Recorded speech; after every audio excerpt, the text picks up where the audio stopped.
Saya pengurus di sini juga di Sultan Stable. Ini kalau warga yang datang ke sini yang ingin berwisata ini bisa dapat apa aja sih di sini? Kalau kita di sini ada fasilitasnya berkuda, terus memanah, terus juga bisa outreach berkemah juga di sini, kita siapin tempatnya.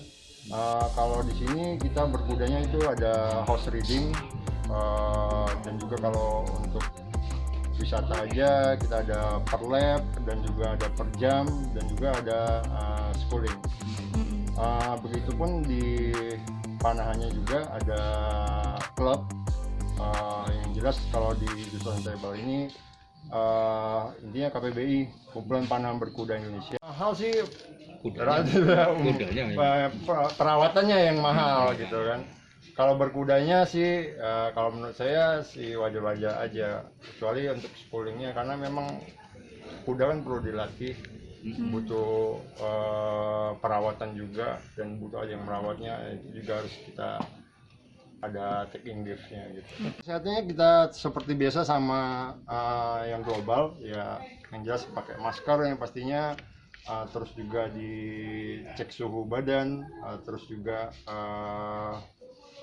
disediakan tempat cuci tangan ya seperti itu. Pak, ini selama pandemik ada peningkatan atau seperti apa nih Pak?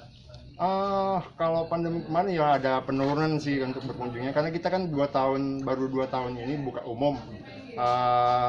Kalau berkurangnya sih berkurang, yang jelas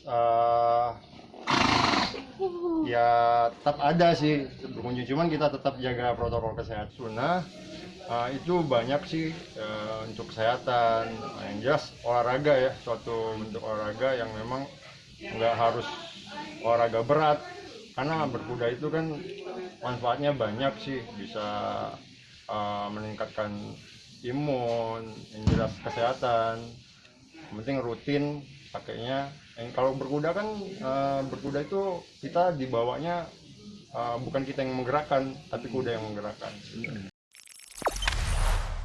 Jangan lupa subscribe, share, komen, dan like ya.